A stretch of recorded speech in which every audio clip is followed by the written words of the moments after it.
ଦଶମ ଶ୍ରେଣୀର ତୃତୀୟ ଅଧ୍ୟାୟ ବୃତ୍ତ। ବୃତ୍ତ କ'ଣ? ସଂଜ୍ଞା। ଗୋଟିଏ ସମତଳରେ ଅବସ୍ଥିତ କୌଣସି ଏକ ଦତ୍ତବିନ୍ଦୁଠାରୁ ଏକ ନିର୍ଦ୍ଦିଷ୍ଟ ଦୂରତାରେ ଉକ୍ତ ସମତଳରେ ଅବସ୍ଥିତ ସମସ୍ତ ବିନ୍ଦୁର ସେଟ୍କୁ ବୃତ୍ତ କୁହାଯାଏ। ଅର୍ଥାତ୍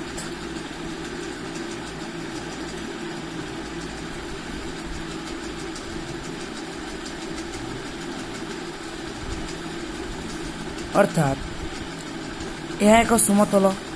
ଏଠାରେ ଏକ ବିନ୍ଦୁଟି ଦତ୍ତ ଅଛି। ଏହି ଦତ୍ତ ବିନ୍ଦୁଠାରୁ ଏକ ନିର୍ଦ୍ଦିଷ୍ଟ ସମାନ ଦୂରତାରେ ଥିବା ସମସ୍ତ ବିନ୍ଦୁମାନଙ୍କ ସେଟ୍କୁ ବୃତ୍ତ କୁହାଯାଏ। ଯେମିତିକି ଏହା ଏକ ବିନ୍ଦୁ, ଏହାରୁ ଏତିକି ପର୍ଯ୍ୟନ୍ତ 5 ମିଟର ହେଲେ ଏତିକି ମଧ୍ୟ 5 ହେବ ଏବଂ ଏହା ମଧ୍ୟ 5 ହେବ, ଏହା ମଧ୍ୟ 5 ମିଟର ହେବ। ତାହେଲେ ଯାଇକି ଏହା ଏକ ବୃତ୍ତ ହେବ। ଏବେ ଆମେ ଜାଣିଲେ ବୃତ୍ତ। ଏହି ବୃତ୍ତର ନାମ ଏସ୍। ଏଇଠି ଏକ ବୃତ୍ତ ଅଛି। ଏହା ଏହି ବୃତ୍ତର କେନ୍ଦ୍ରବିନ୍ଦୁ।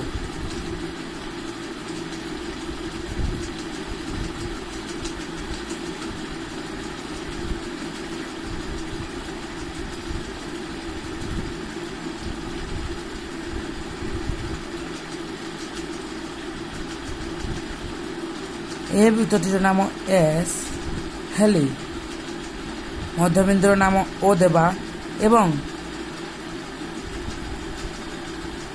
ଏହି ବ୍ୟାସର ନାମ ଏ ସି ଦେଲେ,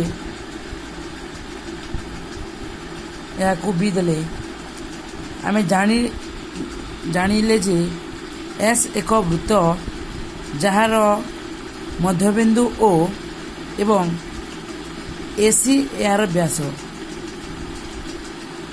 ଏହା ହେଲେ ଏ ବି ଏହାର ଜ୍ୟା ହେବ ଏବଂ ଏ ଓ ବ୍ୟାସାର୍ଦ୍ଧ ଏବଂ ସି ଓ ବ୍ୟାସାର୍ଦ୍ଧ। ଆମେ ଲେଖିପାରିବା ଏସ୍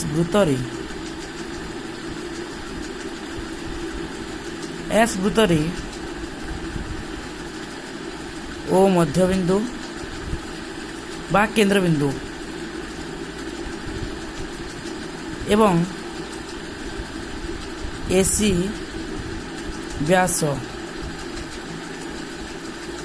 ବ୍ୟାସ ହେଲେ OA ଓ OC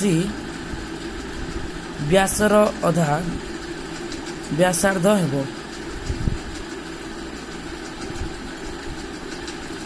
ଏବଂ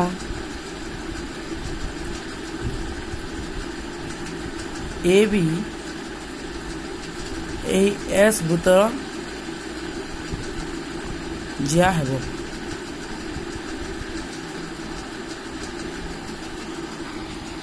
ଏବଂ ବୃତ୍ତର ବ୍ୟାସାର୍ଦ୍ଧ ଅର୍ଥାତ୍ OA OC ଏକ ଧନାତ୍ମକ ବାସ୍ତବ ସଂଖ୍ୟା।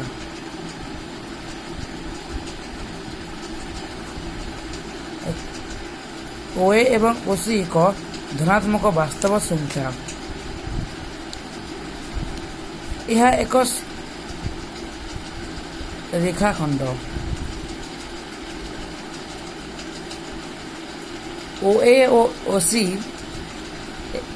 ବ୍ୟାସାର୍ଦ୍ଧ ଏହା ଧନାତ୍ମକ ବାସ୍ତବ ସଂଖ୍ୟା ଏବଂ ଏକ ରେଖାଖଣ୍ଡ, ଅର୍ଥାତ୍ ଏକ ବ୍ୟାସାର୍ଦ୍ଧ ହେଉଛି ଏକ ରେଖାଖଣ୍ଡ।